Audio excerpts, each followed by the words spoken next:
नमस्कार, मैं खुशबू कुमारी, आप देख रहे हैं वेब इंडिया न्यूज। आती जाती है तमाम सटीक और सही खबरें सबसे पहले आप तक। इस समय की सबसे बड़ी खबर उत्तर प्रदेश के कुशीनगर जिला से आ रही है। तो सर, तो फिर डर किससे है, ये हम सर आपसे जानना चाहेंगे। मैं बता रहा हूँ, डर तो इन लोगों से है। इनकी सरकार आई तब से ब्राह्मण और मुसलमानों की ही हत्याएं हो रही हैं। चाहे इस उत्तर प्रदेश में देख लीजिए, उत्तर प्रदेश में जितने ब्राह्मणों की हत्याएं हुई फिर भी ब्राह्मण नहीं जग रहे हैं, जितनी मुसलमानों की हत्याएं हुई फिर भी मुसलमान नहीं जग रहे हैं। देखिए, जातगत बात नहीं करना चाहिए, लेकिन दो ही जात टारगेट पे है पूरे उत्तर प्रदेश में, और उत्तर प्रदेश के अलावा भी अन्य जगहों पर दो ही जाति टारगेट पे है, ब्राह्मण और मुसलमान। दोनों एक दूसरे के पूरक हो जाए तो मैं कहता हूं यही नहीं, कुशीनगर ही नहीं, उत्तर प्रदेश ही नहीं, पूरे भारत में इनका साम्राज्य होगा और इनकी सरकार होगी। भटकाने में, एक दूसरे को लड़ाने में और जातिवाद की भ्रामक शैली फैलाने में, किसी तरह हमारा वोट बैंक बन जाए, यही देश की राजनीति रह गई। ज़्यादा दिन नहीं, महज 2 वर्षों के अंदर कुशीनगर के लगभग हजारों युवा बाहर में आत्महत्याएं करके मर गए। केवल एक हमारे ग्राम सभा मागी कुठलवा का 2 लड़के जो है 18 से लेके 25 की उम्र में सुसाइड किए, बाहर में शोषण के शिकार बन गए। इसमें गणेश यहाँ की जनता ने ही सहयोग दिया। मैं बता दूं कि मैं जिस दिन सांसद बनूंगा, मैंने एक गौ माता का शपथ लिया है, ईश्वर का शपथ लिया है कि सांसद भवन से जो सरकारी तनख्वाह मिलेगा हमको, उस तनख्वाह को भी मैं जनता की सेवा में समर्पित करूंगा। 500 लोगों के रोज़गार के लिए यहाँ एक भी फैक्ट्री नहीं है, मैं 5000 लोगों को रोज़गार के लिए फैक्ट्री बैठवाऊंगा। ये सही है कि यहाँ 18 लाख मतदाता हैं, एक बार में तो नहीं मैं सबको रोज़गार दे सकता, लेकिन आप देखेंगे मैं 5 सालों के अंदर कम से कम धीरे धीरे करके 1 लाख। मैं रईस और आप देख रहे हैं वेब इंडिया न्यूज़। अभी मैं कुशीनगर लोकसभा क्षेत्र संख्या 65 में उपस्थित है। जैसे कि आपको पता है कि लोकसभा का जो चुनाव की सरगर्मियाँ काफ़ी तीव्र हो गई है, और इस चुनावी दंगल में प्रत्येक पार्टियां अपने अपने चुनावी योद्धा उतार रखी हैं। कोई युवा है तो कोई लीजेंड है, और प्रत्येक लोग इस मकाम पर इस लक्ष्य का कार्य कर रहे हैं, संघर्ष कर रहे हैं कि कब उनकी कैसे लक्ष्य की प्राप्ति हो जाए। लक्ष्य की प्राप्ति बोले तो संसद भवन में जाकर क्षेत्र की समस्याओं और जनता की आवाज़ उठाना। इसी कड़ी में हमारे साथ जुड़े हुए हैं सुभाष पार्टी के पंडित वेद प्रकाश मिश्र जी, जो एक युवा नेता है, और बातचीत करेंगे कि इस एज में आखिर में ये राजनीति क्यों चुने। सर, स्वागत है आपका सर हमारा न्यूज़ चैनल में। सर कि आप सर तो फिलहाल किसी परिचय का मोहताज नहीं है सर, लेकिन ये हमारा प्रोटोकॉल है सर, इसको पूरा किया जी। मैं वेद प्रकाश मिश्र, प्रत्याशी सुभाष पार्टी, लोकसभा 65 कुशीनगर।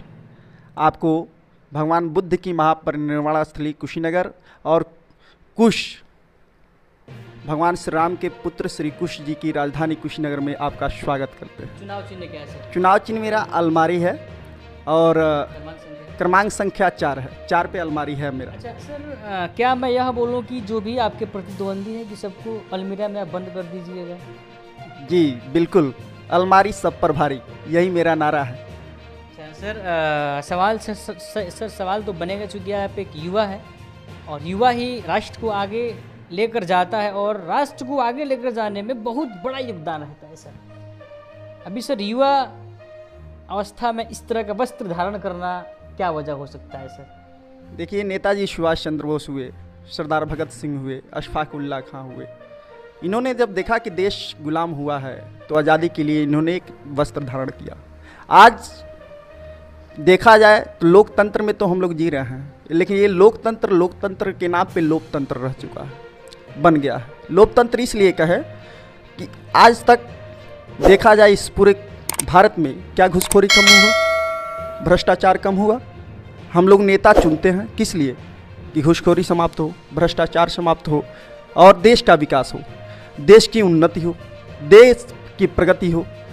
अब ये थोड़ा इसलिए थोड़ा चुनते हैं कि मैं देश नहीं बिकने दूंगा, एयरपोर्ट बेच दूंगा, रेलवे स्टेशन बेच दूंगा। आप कह के आए कि मैं देश नहीं बिकने दूंगा, और बिक रहा है क्या? एयरपोर्ट बिक रहा है, रेलवे स्टेशन बिक रहा है। कुछ दिनों में आप आधार कार्ड से हर आदमी को बेच देंगे। ये स्थिति है इस देश की। देखिए, ये तो हमारा सनातन धर्म है, और सनातन धर्म वाले जो भी हैं वो शुरू से ही भगवा धारण करते हैं। तो वस्त्र तो मेरा यही है। मैं हमेशा जो है धोती कुर्ता गमछा मैं हमेशा से बचपन से लगाता आया हूँ। ये कोई नई बात नहीं है। मैं 6 वर्ष का था तब से मैं धोती कुर्ता गमछा लगाता आया हूँ, आज तक इसको धारण किया हूँ। और ईश्वर जब तक मेरे अंदर जीवन है तब तक मैं धोती कुर्ता गमछा हमेशा धारण करता रहूँगा। लेकिन सर आप उस पार्टी के नेता को आप चुनौती कर रहे हैं जिन्होंने राम को लाया है सर। राम को कौन ला सकता है? राम शाश्वत हैं, राम को कोई लाने वाला नहीं है, राम सबको लाए हैं। और इस प्रकार से बयान देना कि हमने राम को लाया है, ये पूरी तरह से मूर्खतापूर्ण है। देश की जनता को समझना चाहिए। देश की जनता क्या है कि एक भेड़ चली, आगे गड्ढा देखते हुए भी वो नहीं रुकी, उस गड्ढे में गिर गई। आप देखेंगे कि एक भेड़ के गिर जाने के बाद सारे भेड़ें उसी गड्ढे में जाके गिर जाती हैं। कोई भेड़े ऐसा नहीं है कि हाँ रुक जाएंगे कि हाँ गड्ढा है, वो नहीं देखेंगे। एक अगर व्यक्ति गिरा तो सारे लोग गिर जाते हैं। वही देश के साथ हो रहा है इस समय वर्तमान परिस्थितियों में। सर यदि वर्तमान में सर स्थिति सर ये है, हम सर देखें हम लोग इस राष्ट्र की एक व्यक्ति की, प्रत्येक व्यक्ति की मनोभाव में यह बात उत्पन्न हो रही है, खासकर जो दलित समाज के लोग हैं, ओबीसी के लोग में है, कि यदि भारतीय जनता पार्टी की सरकार बनती है तो संविधान को हटा दिया जाएगा, मनुस्मृति को यहाँ पर लागू किया जाएगा। आप सर एक आप ज्ञानी व्यक्ति हैं, क्या कहेंगे आप इसमें? मैं इससे पहले भारतीय जनता पार्टी में ही था, टिकट मांगने गया, ये कहा गया कि आपको 7 जन्म के बाद टिकट मिलेगा। अब बताइए, यदि करोड़ों रुपया रहे तो टिकट मिले, नहीं करोड़ों रुपया रहे तो आपको टिकट नहीं मिलेगा, आप कार्यकर्ता नहीं कुछ भी रहे। आप ये बताइए, जो लोग पार्टी के कार्यकर्ता थे उन लोगों को टिकट न मिलकर आप देखेंगे कि यही स्वामी प्रसाद मौर्य बसपा से आए और भाजपा ने खूब बढ़िया से गंगा जल से पवित्र करके इनका स्वागत किया और इनको विधानसभा का टिकट भी दे दिया। विधानसभा का चुनाव भी जीत कर गए यहीं पडरौना से। उस समय उसके पूर्व जब बसपा में थे तो इन्होंने गौरी गणेश को पूरी तरह से कहा कि ये गोबर है और इसके अलावा कुछ नहीं है। गौरी गणेश पर आपत्तिजनक टिप्पणी दी थी। उस समय में भी मैं इसी पडरौना में उनका पुतला दहन किया था, मैं उस समय में भी खड़ा था। हमारे गौरी गणेश देवी देवताओं का जब अपमान किया जाएगा तो ये सनातन थोड़ा ना सहेगा। ये स्थिति है। देखिए, देश में शिक्षा, रोजगार और स्वास्थ्य पे चर्चा होना चाहिए, न कि देश में एक धर्म पे चर्चा होना चाहिए। पूरी तरह से जितनी भी पार्टियां हैं वर्तमान में, वो लोगों को किसी तरह बलगलाने में, भटकाने में, एक दूसरे को लड़ाने में और जातिवाद की भ्रामक शैली फैलाने में, किसी तरह हमारा वोट बैंक बन जाए, यही देश की राजनीति रह गई है। अच्छा। इसलिए भारत देश को मैं कहूँ तो इस भारत देश में अगर ऐसा होता रहा तो भारत देश कभी भी उन्नति नहीं प्राप्त कर सकता है। सर ये आपका जनपद किसान आधारित क्षेत्र है सर, अर्थात बोले तो सर यह गन्ना पर लोगों का यहाँ पर काफ़ी आश्रित है नहीं थे, जिसकी वजह से सर मिल में अपना गन्ना लेकर आते थे, उनको कुछ ना कुछ उसके बदले में पैसा दिया जाता था। आपके पास क्या मास्टर प्लान है सर यहाँ पर रोजगार के लिए? बहुत बड़ी समस्या है, यूपी बिहार हो गया सर, क्या आपके पास सूत्र है, क्या फॉर्मूला है? वही मैं कहने जा रहा था, मैं कई चैनलों पे भी बोल चुका हूँ। पूरी तरह से हमारा जो कुशीनगर, यहाँ श्रमिक बाहुल्य क्षेत्र है। यहाँ रोजगार के लिए 500 लोगों को रोजगार मिले ऐसी कोई फैक्ट्री नहीं है। और जब मैं इन सब मुद्दों को देखा, यहाँ की जनता की परेशानियों को देखा, तभी मैं चुनाव लड़ने का निर्णय लिया। मेरे पास उतनी साहस नहीं कि मैं चुनाव लड़ पाऊँ, यहाँ की जनता ने ही सहयोग दिया। मैं बता दूँ कि मैं जिस दिन सांसद बनूँगा, मैंने एक गौ माता का शपथ लिया है, ईश्वर का शपथ लिया है कि संसद भवन से जो सरकारी तनख्वाह मिलेगा हमको, उस तनख्वाह को भी मैं जनता की सेवा में समर्पित करूंगा। 500 लोगों के रोज़गार के लिए यहाँ एक भी फैक्ट्री नहीं है, मैं 5000 लोगों को रोज़गार के लिए फैक्ट्री बैठवाऊंगा। ये सही है कि यहाँ 18 लाख मतदाता हैं, एक बार में तो नहीं मैं सबको रोज़गार दे सकता, लेकिन आप देखेंगे मैं 5 सालों के अंदर कम से कम धीरे धीरे करके 1 लाख लोगों के रोज़गार के लिए व्यवस्था इस कुशीनगर में कर दूंगा। इसकी मैं शपथ लिया हूँ। अच्छा। श्रमिक बाहुल्य क्षेत्र होने के कारण यहाँ से लोग पंजाब जाते हैं, हरियाणा जाते हैं, हिमाचल प्रदेश जाते हैं और अनेक प्रकार का शोषण किया जाता है।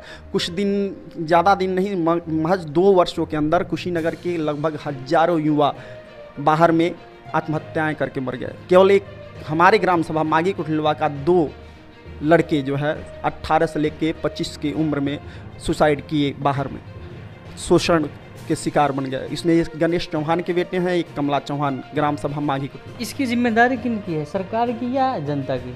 देखिए, जनता का हक, जनता अपना अधिकार निभा रही है, अपना हक निभा रही है, मतदान कर रही है। इसकी जिम्मेदारी सिर्फ सरकार की होनी चाहिए। सरकार जिम्मेदार है कि वो रोजगार दे, सरकार जिम्मेदार है कि वो शिक्षा दे, सरकार जिम्मेदार है कि अच्छी स्वास्थ्य की व्यवस्था कराए। सरकार इसलिए नहीं बनाई जाती है कि वो सिर्फ मस्जिदों का विकास करे, सिर्फ मंदिरों का विकास करे। सरकार की यह स्थिति होना चाहिए कि वह शिक्षा, स्वास्थ्य और रोजगार पर काम करे। बाकी जनता के ऊपर निर्भर रहना चाहिए कि वो मंदिर बनाएगा, कि मस्जिद बनाएगा, कि गुरुद्वारा बनाएगा या गिरजाघर बनाएगा। ये तो आस्था का चीज़ है। आंतरिक बात है ये जो भी लोग, जो भी इसके स्वावलंबी हैं या जो भी इसके फॉलोअर्स हैं, ये लोग अपना देख लेंगे। लेकिन यही देखें आप, सपा की सरकार रही, अनेक जगह जो है चार दीवारियाँ बनने लगी मस्जिदों की। देखिए आप, सपा की सरकार गई, अब भाजपा की सरकार आई, वही चीज़ें यहाँ भी प्रोटोकॉल के रूप में किया जा रहा है। हमारे कहने का मतलब ये होना चाहिए, कोई ज़रूरी नहीं है कि आप मंदिर और मस्जिद का निर्माण करें और मस्जिद, गुरुद्वारे और गिरजाघर का निर्माण करें। आपको आवश्यक है कि आप रोजगार के लिए, श्रमिकों को रोजगार के लिए फैक्ट्रियाँ बैठवा दें, उतने पैसे लगाकर। कम से कम उतने लोगों को रोजगार मिलेगा तो उनका तो परिवार का पालन पोषण होगा ना। कई लोग, हजारों लोग आपको सड़कों पर मिल जाएंगे सोते हुए। क्या उन लोगों की आवास के लिए व्यवस्था किया गया? क्या उन लोगों के शौचालय के लिए व्यवस्था किया गया? फिर मंदिर मस्जिद बनाने का क्या लाभ? ईश्वर तो हर आदमी में है, हमारे अंदर भी है, आपके अंदर भी है, सबके अंदर है। घट घट में जब ईश्वर हैं तो पहले इसी नर सेवा, नारायण सेवा को ही जो है स्वरूप दे दिया जाता। लेकिन यह दोनों सरकारें, सपा की भी सरकार भी गलती की, बसपा की भी सरकार गलती की थी। उन्होंने हजारों हाथियों को बनवा दिया और देखिए बसपा की भी सरकार गिरी। जनता होशियार है, लेकिन इस समय जनता भेड़ियों की तरह चल रही है। एक भेड़ आगे चली, गिर गई, सारे भेड़ उसी में गिर जा रही है। जनता एक बार फिर से जब समय आएगा जगेगी और देखेंगे, फिर से परिवर्तन करेगी। और इसी बार हमको लग रहा है कि देश में परिवर्तन होने जा रहा है। सबको आभास भी हो गया है कि इसी बार देश में परिवर्तन हो रहा है। आपकी जो विपक्षीय पार्टी है, चाहे वह प्रदेश में हो चाहे वह केंद्र में हो, शासन कर चुकी है, मुख्यमंत्री के रूप में हो या चाहे प्रधानमंत्री के रूप में हो। आपका पाला उस पार्टी से पड़ा है जो राष्ट्रीय, चाहे या तो वो राष्ट्रीय है चाहे वो प्रदेश स्तर पर हो। आप तो छोटे मोटे पार्टी के प्रत्याशी हैं, कैसे आप उनसे चुनावी दंगल में फाइट कर पाइएगा? देखिए, नेताजी सुभाष चंद्र बोस जी की पार्टी है, क्षेत्रीय दल है, लेकिन इसके साथ नेताजी जुड़े हुए हैं, जो कहे थे कि तुम मुझे खून दो मैं तुझे आज़ादी दूंगा। ये मेरे लिए गर्व का विषय है कि मैं भी कह रहा हूँ कि आप मुझे मतदान करें, मैं आपको रोजगार दूंगा इस कुशीनगर के लिए। लास्टली सर मैं आपसे पूछना चाहूँगा सर, पर समय का अभाव है। 1 तारीख को जनता मतदान करने जाएगी, चाहे वो मतदान हो, रक्तदान हो, कन्यादान हो, तीनों सोच समझ कर करना चाहिए। तो सर क्या कहेंगे उन भोली भाली जनता को, खासकर उनको जिन्होंने अभी आप भेड़िए के एग्जाम्पल दिए सर, क्या कहेंगे सर कि एक तो वह 5 साल के लिए इंतज़ार करते हैं और दूसरा कि वो 5 साल के लिए पछताते हैं? देखिए, जीएसटी लागू हुआ, व्यापारी परेशान, नोटबंदी हुआ, गरीब परेशान, यहाँ 5 चीनी मिल बंद हुई, किसान परेशान, गरीब परेशान हुआ, नौजवानों को नौकरी वैकेंसियाँ निकली, लेकिन सारी वैकेंसियाँ जो है पेपर लीक हो गई। इधर नौजवान परेशान, गरीब परेशान, किसान परेशान, व्यापारी परेशान, चारों परेशान दिखे, सड़कों पे आए, धरना किए, लेकिन जैसे ही चुनाव आया लुभावने वादे में फिर से फंस गए। वही स्थिति कि एक बार तो मूर्ख बन गए, बार बार मूर्ख बनते रहना, ये तो अब जनता के ऊपर निर्भर करता है कि जनता चाहती क्या है। अगर मूर्ख ही बनना चाहती है तो मेरा क्या जाने वाला। यदि देश पूरा गुलाम रहना चाहता तो नेताजी भी कुछ नहीं कर पाते, सरदार भगत सिंह भी कुछ नहीं कर पाते, अशफाक उल्लाह खां भी नहीं कर पाते और राम प्रसाद बिस्मिल भी नहीं कर पाते। तो यदि देश को आज़ाद कराना था तो सारी जनता साथ आई। वैसे ही मैं कह रहा हूं कि मैं कुशीनगर के विकास के लिए आया हूं। यदि पूरी जनता साथ दे दी मेरा तो इस कुशीनगर में विकास होगा। और सबसे पहले 5 चीनी मिल फैक्ट्रियां बंद हैं, उन 5 को तो मैं नहीं वादा नहीं करता हूं, लेकिन 2 चीनी मिल मैं चलवाऊंगा, इसका वादा नहीं दावा करता हूं मैं पूरी तरह से। और 1997-98 के गन्ना मूल्य का भुगतान लगभग करोड़ों रुपया यहां के किसानों का फंसा पड़ा है। मैं वादा नहीं इसके लिए भी दावा करता हूं कि 1997-98 के गन्ना मूल्य का भुगतान प्रत्येक किसान को मैं कराऊंगा और ब्याज सहित कराऊंगा। मुझे एक बार आप संसद भवन भेजे, मैं दावा करता हूं। और नहीं कराया तो मुझे जब कहें मैं आप सबके सामने इस्तीफा लिख के दे दूंगा। फिर से जिसकी कोई इच्छा करेगा सांसद आप लोग चुन लीजिएगा, ये आप लोगों के ऊपर निर्भर रहेगा। और ये मैं 2.5 वर्ष के अंदर ये सारा कार्य मैं कराऊंगा जो भी मैं कहा हूँ। श्रमिकों के लिए रोजगार के लिए 5000 लोगों के रोजगार मिले ऐसा फैक्ट्री बनवाना।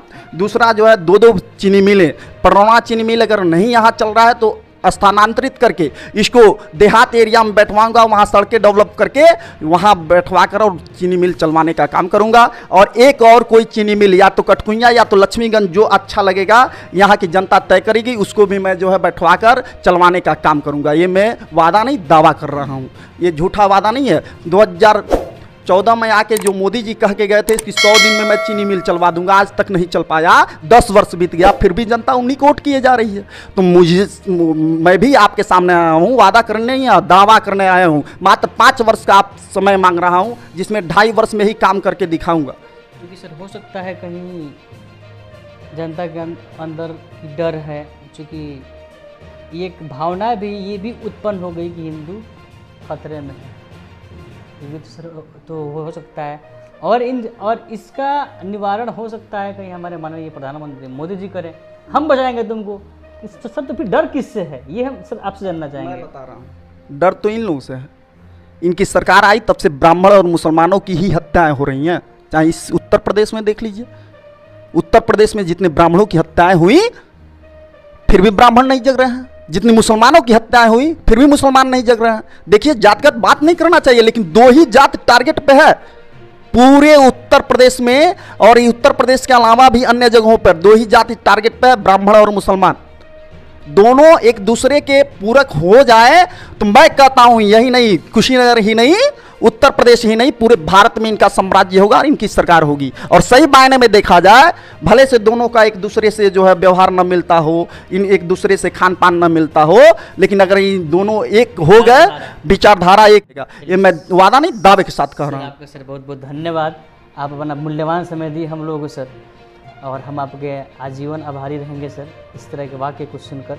तो ये थे लोकसभा क्षेत्र संख्या 65 के कुशीनगर जिले के पंडित वेद प्रकाश मिश्रा जी, जिन्होंने बात खूब बेबाकी से रखी, चाहे वो प्रदेश की सरकार हो चाहे वो केंद्र की सरकार हो। इन्होंने टारगेट किया और निशाना भी साधा। चलिए देखते हैं क्या आता है इस चुनाव में बदलाव। तब तक के लिए विजिट कीजिए हमारे चैनल में। रईसुल आजम, कैमरा पर्सन कलीम कुरैशी के साथ, उत्तर प्रदेश कुशीनगर। जब मामला हो आपके सपनों का घर का तो समझौता कैसा।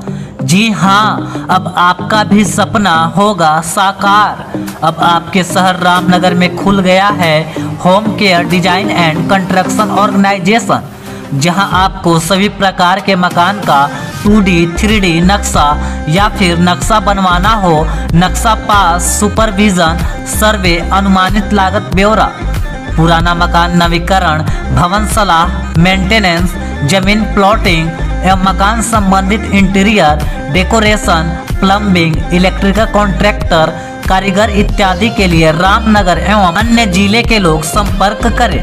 Home care design and construction organisation का पूरा पता है रामनगर नगर परिषद क्षेत्र के सगुनी मेन रोड, जिसके प्रोप्राइटर हैं इंजीनियर मसूद आलम, जिनका मोबाइल नंबर 9162052355।